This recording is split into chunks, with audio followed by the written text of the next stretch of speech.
Hello, students. Now, the question is, does globalization reduce national sovereignty in economic policy making? National sovereignty in economic policy making. Does increased integration, particularly in the financial sphere, make it more difficult for governments to manage economic activity? For instance, by limiting governments. किस तरह की limits रहेंगी? Choices of tax rates, tax systems, or their freedom of action on monetary or exchange rate policies. If it is assumed that countries aim to achieve sustainable growth, low inflation, mudrasafiti, and social progress, then the evidence of the past 50 years is that globalization contributes to these objectives in the long term. तो अगर 50 साल की बात हम करें 1991 के बाद तो globalisation contributes okay objectives achieve करने में in the short term. As we have seen the past few years, volatile short-term capital flows can threaten macroeconomic stability.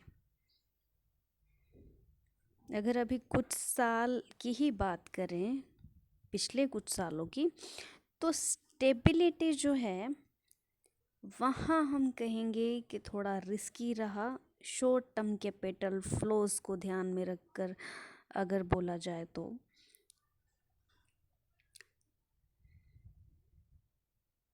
Thus, in a world of integrated financial markets, countries will find it increasingly risky to follow policies that don't promote financial stability.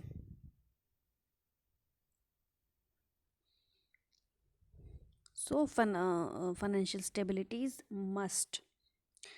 This discipline also applies to the private sector, which will find it more difficult to implement wage increases and price markups that would make the country concerned become uncompetitive. But there is another kind of risk. Sometimes investors, particularly short term investors, take too sanguine a view of country's prospects and capital inflows many continue may capital inflows may continue even when economic policies have become too relaxed है ना अगर economic policy हम कहें थोड़ा सा relaxation है और liberal हैं तो कैपिटल इनफ्लोज में continue this exposes the country to the risk that when perceptions change, there may be a sudden brutal withdrawal of capital from the country.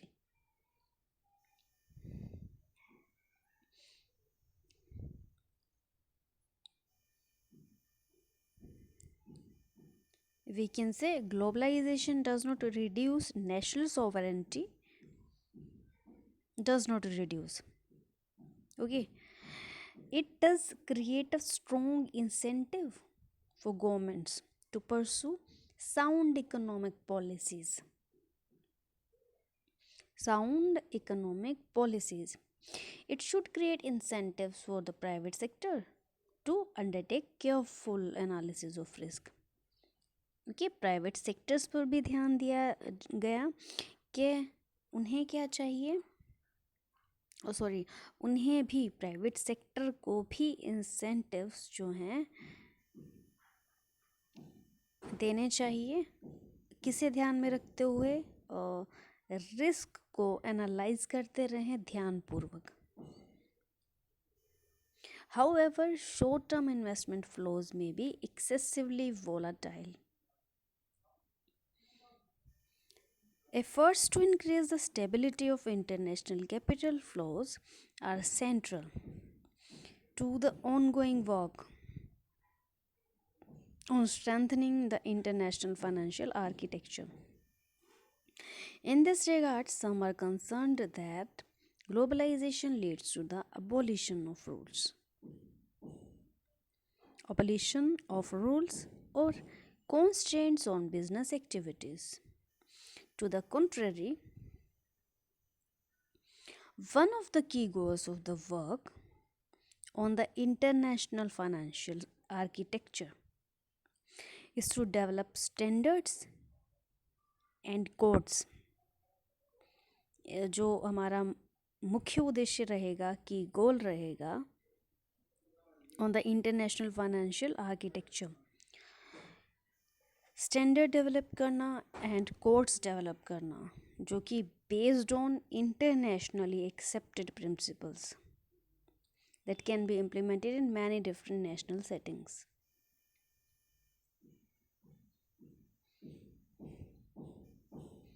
So this is about sovereignty.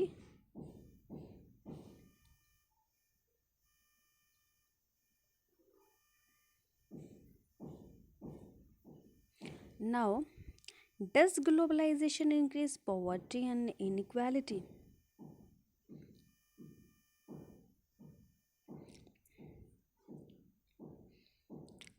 During the 20th century, global average per capita income rose strongly. 20th century की बात हम कर रहे हैं, but with considerable variation among countries. Global average per capita income तो हुई increase, but countries में equally हुई या नहीं हुई,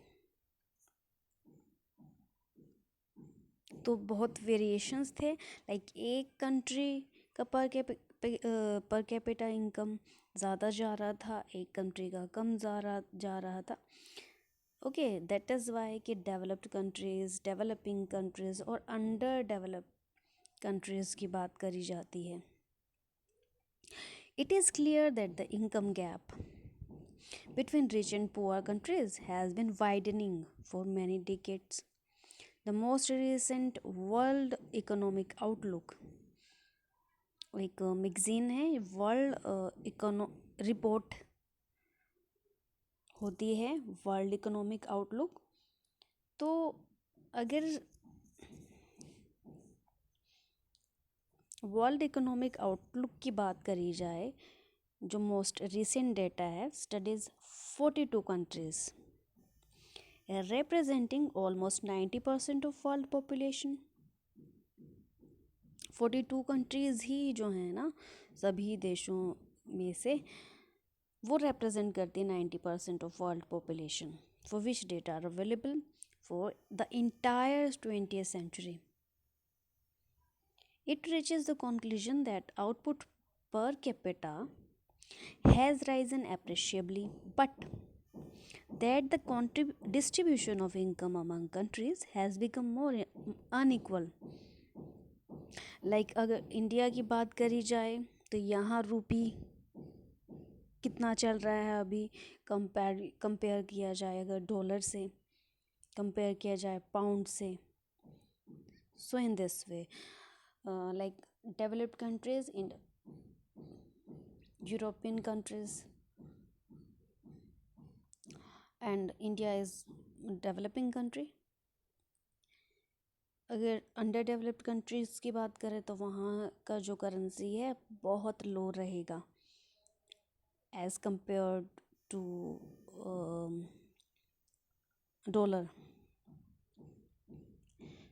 तो has become more unequal than at beginning of the century. But big incomes don't tell the whole story. Broader measure of welfare that take account of social conditions, how that poorer countries have made considerable progress. Okay, सिर्फ income को ही देखा जाए, क्या सिर्फ income ही factor हो? नहीं, welfare भी एक बहुत बड़ा फैक्टर है जो कि मेजर करता है कि कितना ग्रो कर रही है इकोनॉमी। तो वेलफेयर जो है सोशली कनेक्टेड सोशल कंडीशंस को रिप्रेजेंट कर रहा है। शो कि और पुअर कंट्रीज़ की अगर बात करी जाए तो कंसिडरेबल प्रोग्रेस की है भाई पुअर कंट्रीज़ ने। For instance some lower income countries like Sri Lanka have quite impressive social indicators. Okay, तो रिसेंट डेटा बेस्ड एक पेपर से अगर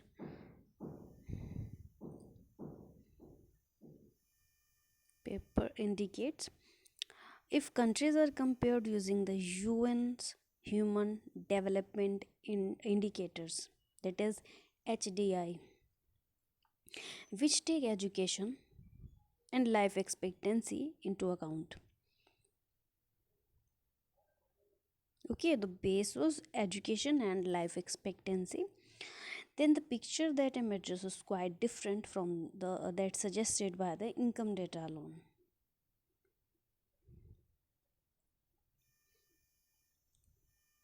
Indeed, the gaps may have narrowed.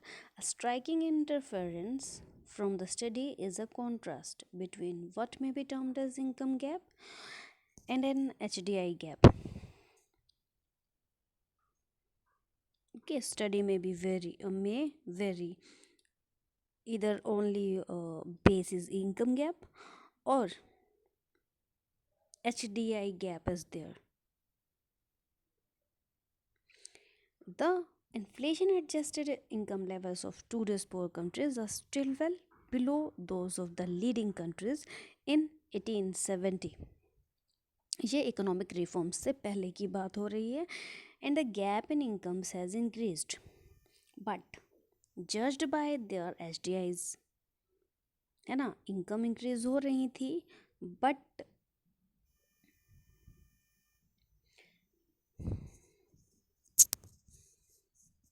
Consider किया गया एचडीआईज को।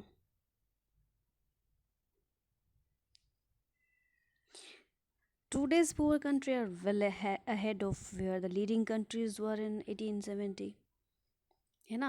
1870 के बाद अगर आज की डेट में देखा जाए तो जो लीडिंग कंट्रीज तब हुआ करती थी और पुअर कंट्रीज तब हुआ करती थी, तो आज जो कुछ लीडिंग कंट्रीज थी उस टाइम पे आज वो पुअर कंट्रीज हैं, और जो समझ रहे हैं वाइस वर्सा।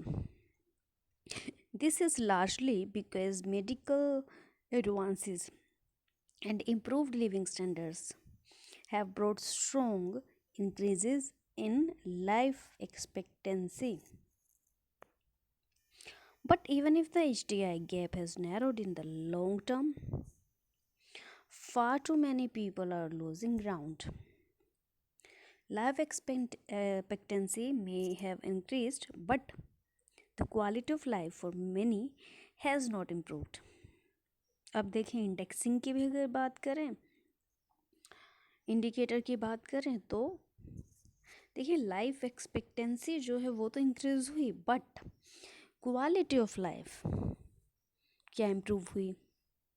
तो कुछ केसेस में हम कह सकते हैं नहीं इम्प्रूव हुई, with many still in abject poverty. In the spread of AIDS through Africa in past decade is reducing life expectancy in many countries. तो कुछ भी रीजंस हो सकते हैं, लाइक नेचुरल हो सकते हैं, कोई रिसेंटली अगर बात करें कोविड से जुड़े, तो लाइफ एक्सपेक्टेंसी को अलग रख के देखा जाए और इनकम लेवल को अगर अलग देखा जाए तो इकोनॉमिक ग्रोथ कहाँ स्टैंड कर रही है, इकोनॉमिक डेवलपमेंट कहाँ स्टैंड। ओके, तो this has brought new urgency to policies. specifically designed to alleviate poverty. Countries with a strong growth record, pursuing the right policies, can expect to see a sustained reduction in the poverty. Since recent evidence suggests that there exists at least a one to one correspondence between growth and poverty reduction. And if strong pro poor policies, for instance, in well targeted social expenditure are pursued, then there is a better chance that growth will be amplified into more rapid poverty reduction. This is one compelling reason for all economic policymakers, including the IMF, to pay heed more explicitly to the objective of poverty reduction.